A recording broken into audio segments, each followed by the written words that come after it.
பக்தி, வைராக்கியம், ஞானம், உணர்வு, தேவனை நேசிக்கிற அன்பு, அத்தனை காரியங்களும் அந்த வார்த்தைகளில் அடங்கி இருக்கிறது.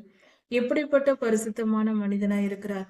அவர் பரிசுத்தமா இருப்பதற்கு காரணம் அவருடைய ஞானம். கர்த்தர் அவருக்கு ஞானத்தையும் புத்தியும் கொடுத்திருந்தார். நீதி நியாயங்களை அறிந்து வைத்திருந்தார். அதனால் அவர் தெளிவாய் நடந்தார். எந்த நேரத்திலும் நான் எந்த சூழ்நிலையிலேயும் கர்த்தரை மறுதலிக்க கூடாது என்பதை அறிந்து வைத்திருந்தார். அதனால் அவர் நீண்ட ஆயுளுடன் வாழ்ந்தார். இப்படிதான் கர்த்தருக்கு பயந்து நடக்கிற மனிதன் நீடித்த ஆயுளை பெறுவான். நம்முடைய பிதாவாகிய தேவனுடைய அன்பும் ஆண்டவராகிய இயேசு கிறிஸ்துவின் கிருபையும் சமாதானமும் உங்கள் அனைவரோடும் கூட என்றென்றைக்கும் இருப்பதாக.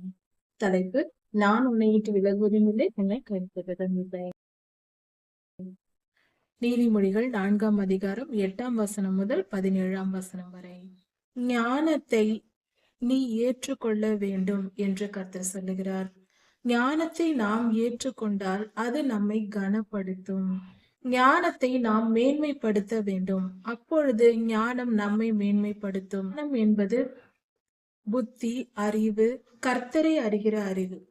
கர்த்தருக்கேற்ற காரியங்களில் நாம் செயற்படும் விதம், கர்த்தருக்கு கீழ்ப்படிதல், கர்த்தரை விசுவாசித்தல், நீதியின்படி வாழ்தல், கர்த்தருடைய வார்த்தைகளை கை கொண்டு நடப்பது, கர்த்தரிடத்தில் பயபக்தியாய் இருப்பது, காலத்தை உணர்ந்து விவேகமாய் நடப்பது, உண்மையாய் கர்த்தரிடத்தில் அன்பு கூர்ந்து கர்த்தருக்கு ஊழியம் செய்வது போன்ற காரியங்கள் தான் ஞானமான காரியங்கள். இப்படிப்பட்ட காரியங்களை நாம் மேன்மைப்படுத்தும் பொழுது, அதை உயர்வாக எண்ணி நாம் செய்யும் பொழுது, இவையெல்லாம் உயர்ந்த செயல் என்று நாம் நினைக்கும் பொழுது, அதன்படி வாழும் பொழுது நம்முடைய செயல்களிலும் அந்த மேன்மை இருக்க வேண்டும். அதாவது ஒரு ஊழியக்காரரை மரியாதை கொடுத்து நடத்துவது என்றாலும், நாம் ஊழியம் செய்யும் நிலை வர வேண்டும் என்று விரும்பி ஆசையாய் நாம் ஊழியம் செய்ய விரும்புவதும் இப்படிப்பட்ட காரியங்கள் ஞானமான காரியங்கள். அதை நாம் மேன்மைப்படுத்தி அதை நாம் செய்தால் மிகப்பெரிய ஒரு தொழிலதிபராக இருக்கலாம், மிகப்பெரிய உயர்ந்த படிப்பு படித்திருக்கலாம், மிகப்பெரிய பதவிகள் வகிக்கலாம், மிகப்பெரிய ஐஸ்வர்யவானாய் இருக்கலாம். என்ன இருந்தாலும் நான் கர்த்தருக்கு ஊழியம் செய்வேன் என்று கர்த்தருடைய ஞானத்தை விரும்பி ஏற்றுக்கொண்டு கர்த்தருடைய ஆலோசனைகளின்படி நடக்கிற மனிதனாய் இருந்தால் அந்த மனிதனுக்கு அந்த ஞானம் அந்த மனிதனை உயர்த்தும். அந்த செயல்கள் அவர்களை உயர்ந்த இடத்தில், அதாவது மேன்மைக்குரியவர்களாய் மாற்றும். புகழும் போற்றுதலும் கிடைக்கும். அவர்கள் உயர்ந்த ஸ்தானத்தில் வைக்கப்படுவார்கள். கர்த்தர் அவர்களை உயர்த்துவார். கர்த்தரை அறிகிற அறிவை நாம் விரும்பி வாழ வேண்டும். அதை ஏற்றுக்கொள்ள வேண்டும். வேதம் வாசிக்க தெரிய வேண்டும். வேதம் வாசித்து நன்கு புரிந்து கொள்ள முயற்சி செய்ய வேண்டும். கர்த்தரிடத்தில் ஜெபித்து பெற்றுக்கொள்ள வேண்டும். வேத ஞானத்தில் வளர வேண்டும். கர்த்தரை நேசிக்கிற முதலில் கர்த்தரிடத்தில் உண்மையாய் முழுமையாய் அன்பு கூற தெரிய வேண்டும். அன்பு கூறுதல் என்றால் அவருக்கு கீழ்ப்படியும் பொழுது நம் அன்பை நாம் கர்த்தருக்கு வெளிப்படுத்த முடியும். அதனால் வேத வசனத்தை தியானித்து அதை நாம் கீழ்ப்படிந்து நடக்கும் பொழுது கர்த்தரை நாம் முழுமையாய் நேசிக்கிறோம் என்று பொருளாகிறது. அதைதான் யாத்திராகமம் 20ஆம் அதிகாரத்தில் நமக்கு சொல்லப்பட்டிருக்கிறது. அதனால் கர்த்தரிடத்தில் உண்மையாய் அன்பு கூறுவதும் ஞானமான காரியம். கர்த்தருக்கு கீழ்ப்படிந்திருப்பதும் ஞானமான காரியம். கர்த்தர் மேல் விசுவாசம் வைத்து காத்திருப்பதும் ஞானமான காரியம். கர்த்தரை நம்பி நாம் மனம் திரும்பி கர்த்தருடைய வழிகளில் நடக்க விரும்புவதும் ஞானமான காரியம். இப்படிப்பட்ட காரியங்களை நாம் செய்யும் பொழுது கர்த்தர் நம்மை உயர்த்துவார். ஞானத்தை நாம் பெற்றுக்கொள்ளும் போது அந்த ஞானமே நம்மை மேன்மைப்படுத்தும், உயர்த்தி வைக்கும். இப்படிப்பட்டவர்கள் உயர்த்தப்படுவார்கள் என்று வேதம் சொல்லுகிறது. நாம் ஞானத்தை ஏற்றுக்கொள்ளும் பொழுது, அன்பாய் நேசித்து ஏற்றுக்கொள்ளும் போது அது நம்மை நேசிக்க தொடங்கும். ஞானம் நமக்கு வெளிப்படும், பல காரியங்கள் வெளிப்படும். அதாவது நாம் எந்த ஒரு வசனத்தை எடுத்து படித்தாலும் அதன் ஆழத்தை புரிந்து கொள்ள வேண்டும் என்று வாஞ்சையோடு அமர்ந்து நாம் தியானித்து கொண்டே இருந்தால் அன்பின் ஆவியானவர், பரிசுத்த ஆவியானவர் வந்து நமக்கு போதிப்பார். அதிக ஞானத்தை நாம் பெற்றுக்கொள்ள முடியும். நாம் உட்கார்ந்து அதை கனப்படுத்தி நாம் தெரிந்து கொள்ள வேண்டும் என்று ஆவலாய் தேடும் பொழுதுதான் அது நமக்கு கிடைக்கும். அதனால் நாம் இந்த காரியத்தை உணர்ந்து கொள்ள வேண்டும். ஞானத்தை நாம் தேடி வாஞ்சையாய் ஆசையாய் நாம் வேண்டும் என்று நினைத்தால் அது நமக்கு கிடைக்கும். நம்மை ஞானத்தால் நிரப்பும். அந்த ஞானம் நமக்கு மரியாதையை உண்டு பண்ணும். ஞானம் இருப்பவர்கள் மதிக்கப்படுவார்கள். உலகத்தில் நமக்கு மரியாதை கிடைக்கும். அதாவது ஞானமான மனிதர்களை எப்பொழுதும் உலகம் விரும்பும். கர்த்தர் பரிசுத்த ஆவியானவர் பேசுகிறார். என் மகனே கேள், என் வார்த்தைகளை ஏற்றுக்கொள், அப்பொழுது உன் ஆயுசின் நாட்கள் பெருகும். நம்முடைய ஆயுளின் வருடங்கள் அதிகமாகும் என்று வேதம் சொல்லுகிறது. நீடித்த ஆயுள் கிடைக்குமாம்.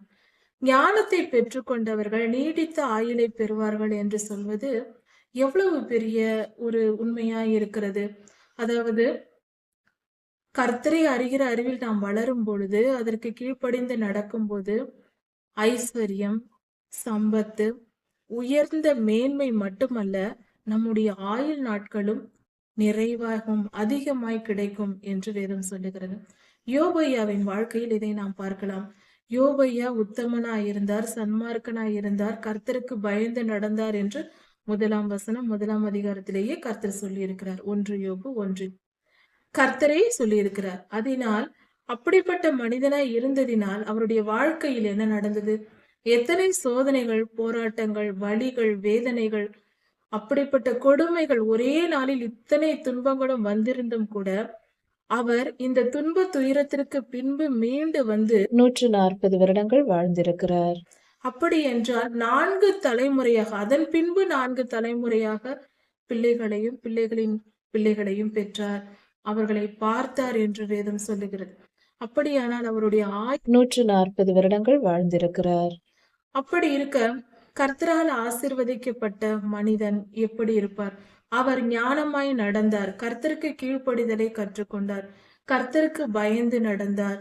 எத்தனை சோதனைகள் வந்த பொழுதும், எத்தனை போராட்டங்கள் வந்த போதும் ஞானமாய் அவர் வார்த்தைகளை விடாமல் ஜாக்கிரதையாய் இருந்தார். எவ்வளவு ஞானம் யோபையாவுக்கு என்று தன் மனைவியோடு அவர் பேசிய வார்த்தைகளை சொல்லும் போது பார்க்கலாம்.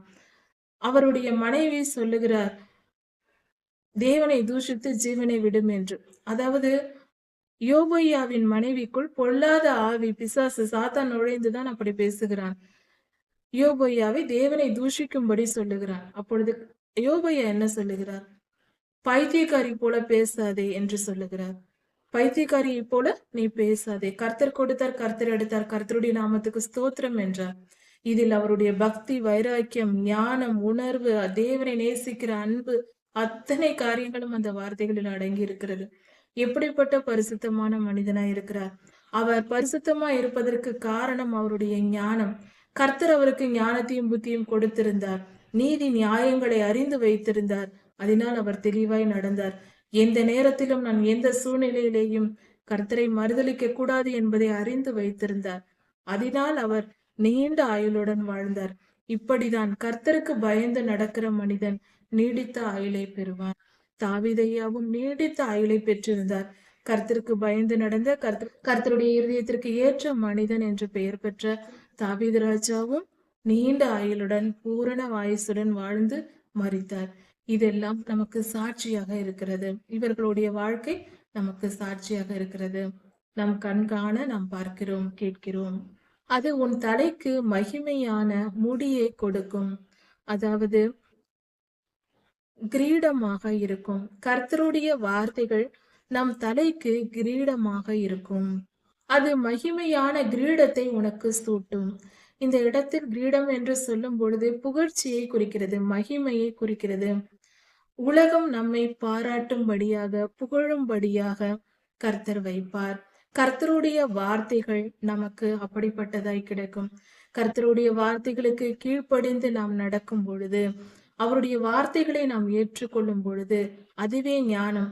அந்த ஞானத்தை நாம் ஏற்றுக்கொள்ளும் பொழுது, அதாவது ஒரு மனிதன் ஞானம் வந்தால் அவன் கர்த்தருடைய வார்த்தைகளை தேடுவான், கர்த்தருக்கு கீழ்ப்படிதலை கற்றுக்கொள்வான். அதுதான் சிறந்த வாழ்க்கையா இருக்கிறது. எந்த மனிதன் கர்த்தருடைய சித்தம் அறிந்து கர்த்தருடைய இருதயத்திற்கு ஏற்றபடி நான் வாழ்வேன், அதுவே என் நோக்கம் என்று நினைக்கிறானோ அந்த மனிதனை ஞானவான்.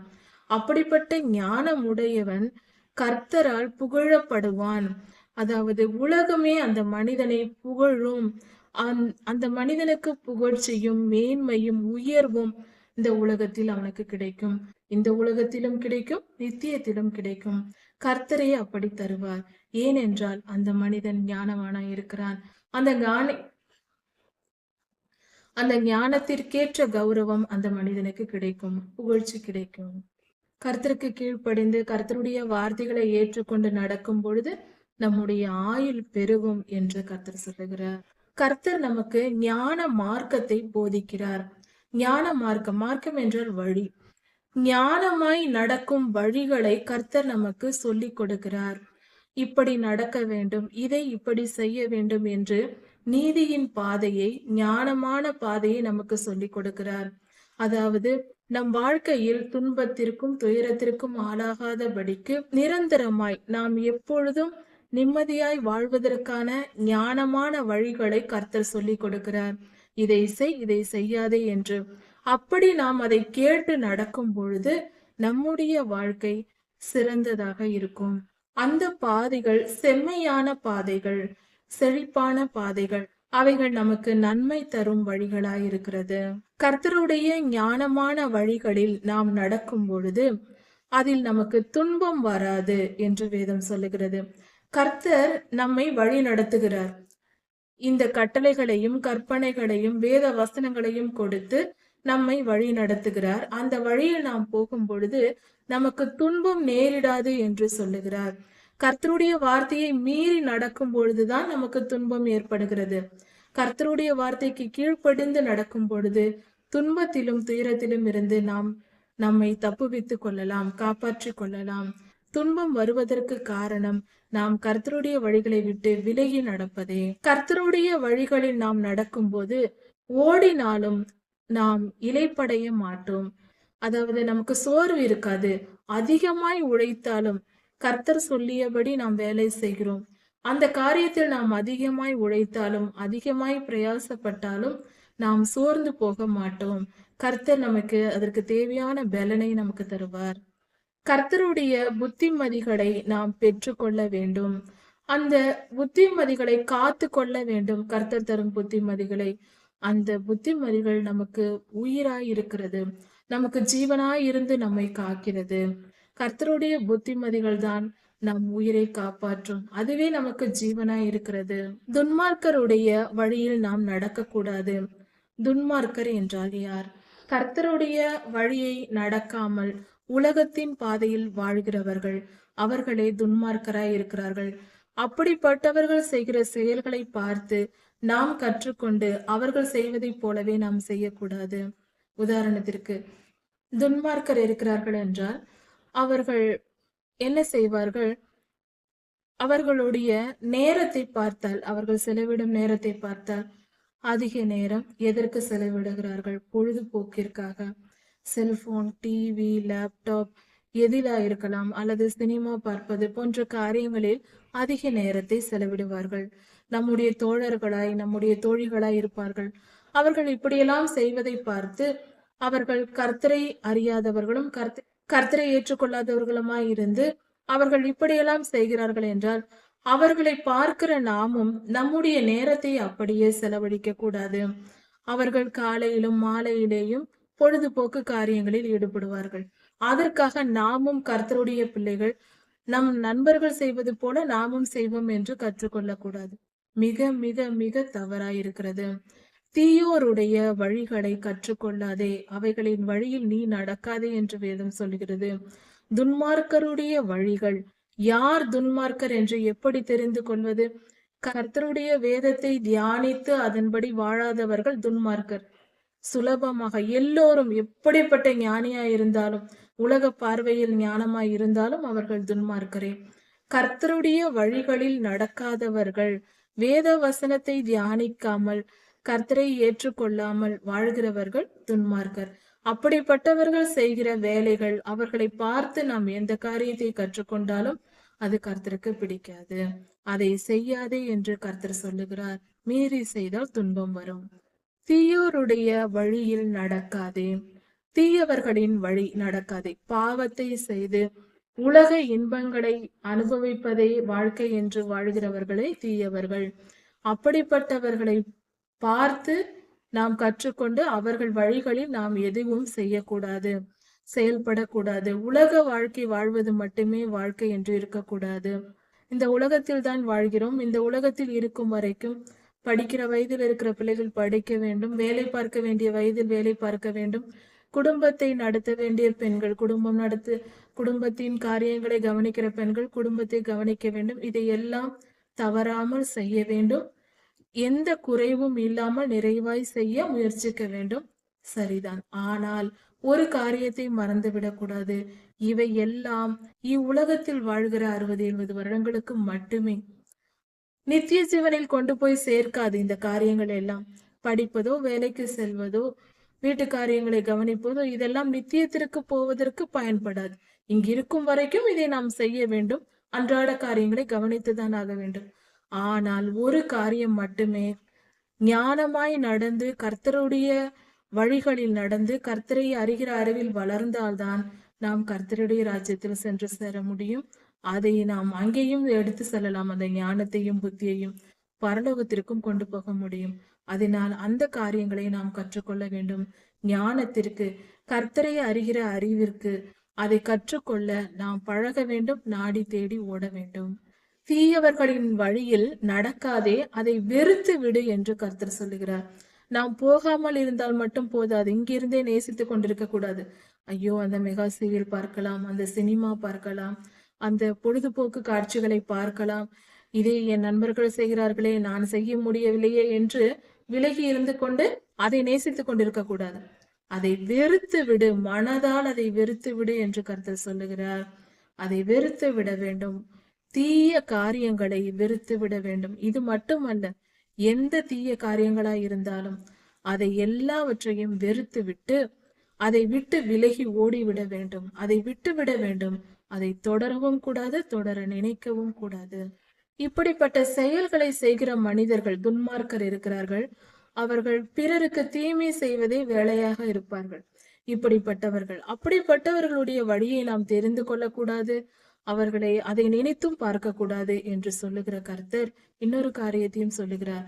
அவர்கள் பொல்லாப்பு செய்தால் ஒழிய, இப்படிப்பட்ட துன்மார்க்கர் அவர்களுக்கு பொல்லாப்பு செய்தால் ஒழிய அவர்களால் தூங்க முடியாது. பொல்லாப்பு செய்தால்தான் தூக்கம் வரும் என்ற நிலையில் எப்பொழுது யாருக்கு எந்த தீங்கு செய்யலாம், எப்படி பேசலாம், எப்படி அவர்களை துன்பப்படுத்தலாம் என்று அலைந்து திரிவார்கள்.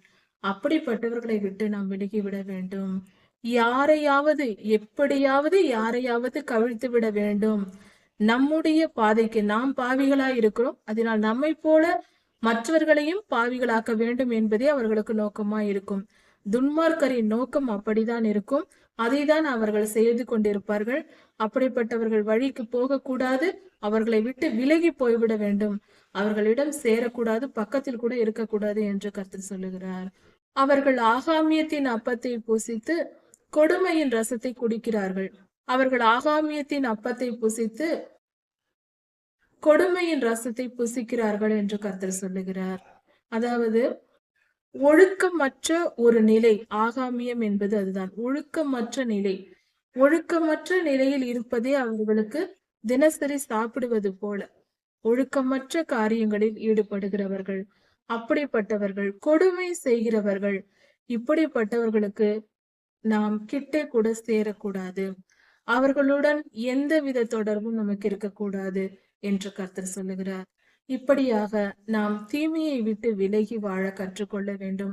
தீயவர்களின் வழியை நாம் கவனிக்க கூடாது. அதன் வழியில் நாம் நடக்கக்கூடாது. அவர்களை விட்டு விலகிவிட வேண்டும். அவர்களோடு சேர்ந்து இருக்கவும் கூடாது. அதுவும் நமக்கு தீமையை வர வைக்கும். அதனால் அவர்களை பார்த்து கற்றுக்கொள்ளக்கூடாது. தீயவர்களோடு சேரக்கூடாது. தீயவர்களை விட்டு விலகிவிட வேண்டும். அவர்கள் நம்மை கவிழ்ப்பதே அவர்கள் நோக்கமாய் இருக்கும். அதற்கே அவர்கள் முயற்சி செய்வார்கள். நாம் அதற்கு இடம் கொடுத்து விடக்கூடாது. தப்பித்துக்கொள் என்று கர்த்தர் சொல்லுகிறார். இப்படியாக கர்த்தருடைய ஆலோசனைகளையும் ஞானத்தையும் கேட்டு நாம் நடக்கும்போது நம்முடைய வாழ்க்கை செழிப்பாயிருக்கும். துன்மார்க்கருடைய வழிகள், தீயவர்களை விட்டு விலகி நாம் வாழும் பொழுது கர்த்தர் நம்மை ஆசீர்வதிப்பார். நம்முடைய வாழ்க்கை இன்பமாயிருக்கும். நிம்மதியும் சமாதானமும் நம்முடன் கூடவே இருக்கும். கர்த்தர் உங்களை ஆசீர்வதிப்பாராக. இதன் தொடர்ச்சி அடுத்த செய்தியில் பார்க்கலாம். மாரநாதா.